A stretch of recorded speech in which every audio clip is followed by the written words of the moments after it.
예레미야서 46장 13절에서 28절 말씀입니다. 13절에 바벨론 왕 느부갓네살이 이집트를 공격하러 올 것에 대해 12절까지는 갈그미스 전투에 대한 예언이었고 이제 13절부터는 느부갓네살 왕이 이집트 본토에 있는 바로의 왕국에 침입해서 많은 성읍을 약탈할 것이며 그 땅을 정복하게 될 것이 예언되고 있습니다. 이 예언은 이집트인들이 스스로 안전하다고 자부하고 있었고 많은 유다인들도 이집트로 이주해서 느부갓네살의 영향으로부터 안전하다고 생각되던 때에 선포되었습니다. 14절에 이집트에서 선포하고 믹돌에서 선언하라. 눕과 다바네스에서 선언하라. 선포는 원래 어떤 것을 밝은 빛 아래 두어서 그 물체가 선명히 드러나도록 하는 것을 의미합니다. 이집트가 멸망할 것임을 당사자들이 명백히 알 수 있도록 드러내라는 의미죠. 믹돌과 눕과 다바네스는 유다 피난민들의 정착지였습니다. 눕은 고왕국 시대 멤피스, 현재의 카이로죠. 17절에 그곳에서 그들이 외칠 것이다. 이집트 왕 바로는 허풍선이일 뿐이다. 그는 정해진 때를 놓쳤다. 과거 막강한 전력을 자랑하며 주변국들로부터 엄청난 신뢰를 받던 이집트가 이제는 조롱의 대상으로 전락하게 될 것이 예언되고 있습니다. 허풍선이란 단어는 원래 바다 물결이 내는 시끄러운 소리나 떠들썩하게 소리 지르며 난동 부리는 모습을 표현할 때 쓰는 단어입니다. 바로 왕은 교만한 마음으로 그럴듯하게 말만 했지 정작 적군을 막을 힘은 없다는 뜻입니다. 20절에 이집트가 아름다운 암송아지이나 그의 멸망이 북쪽에서부터 오고 있다. 아름다운 암송아지란 이집트의 부요함 속에서 스스로 단장하게 힘을 쓰며 쾌락에 빠진 이집트를 나타내는 동시에 그들의 무절제한 방탕과 우상숭배를 상징하는 표현입니다. 21절에 그들 가운데 있는 용병들은 살찐 송아지 같으나 그들 역시 돌아서서 함께 도망칠 것이다. 그들이 버티지 못할 것이다. 이는 재앙의 날이 그들에게 오고 있고 그들이 처벌받을 때가 오기 때문이다. 용병들 역시 이집트의 풍성한 물질적인 혜택을 받아서 방탕과 사치 속에서 찌들었기 때문에 무기력하게 되었다는 의미입니다. 내 삶에 일어난 갑작스러운 이해 못할 일들이 하나님의 주권에 의한 것임을 깨닫는 것이 중요합니다. 평안할 때 말씀을 묵상하면서 기도하면서 영적으로 깨어있지 않으면 갑작스러운 때 하나님이 하시는 일을 이해하기 어렵습니다. 22절에 대적이 군대를 거느리고 행진할 때 이집트가 도망하는 뱀처럼 소리를 낼 것이다. 그들이 이집트를 치러 도끼를 갖고 올 것이다.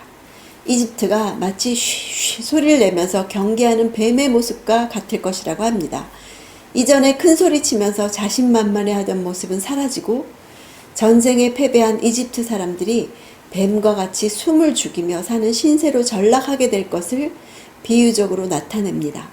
또 벌목꾼의 도끼 앞에 서 있는 무기력한 나무의 이미지를 사용해서 하나님의 심판을 대행하는 바벨론과 대조적으로 묘사하고 있습니다.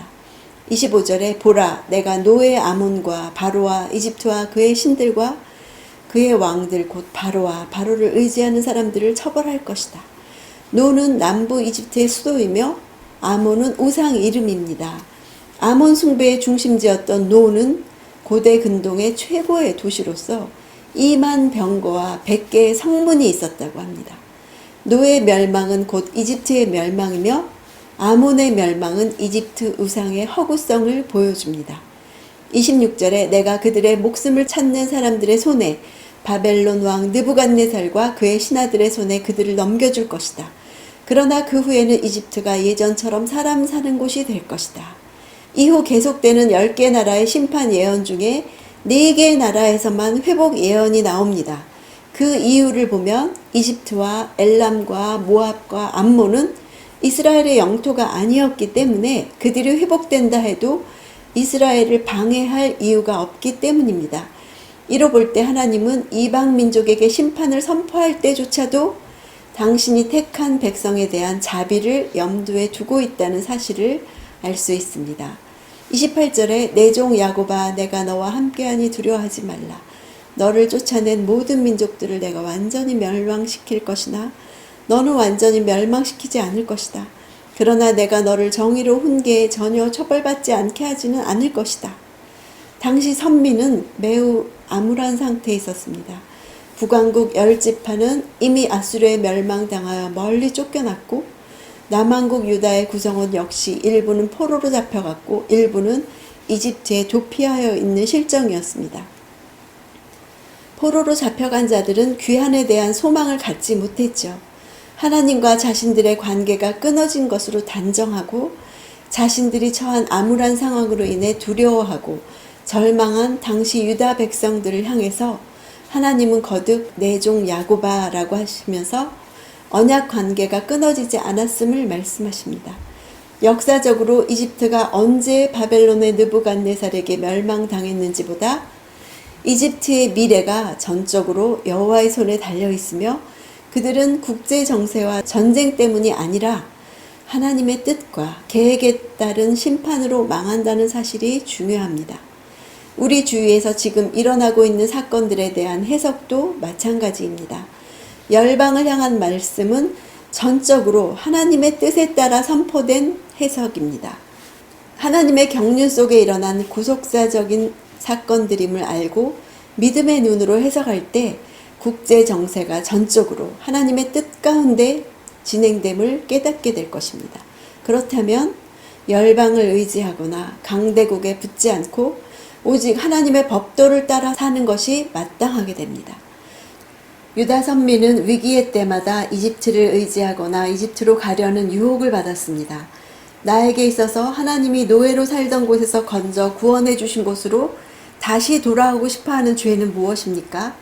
하나님은 하나님의 백성이 하나님 대신에 의지하는 것은 도움이 되지 않을 뿐 아니라 더 큰 어려움을 맞게 한다고 하십니다.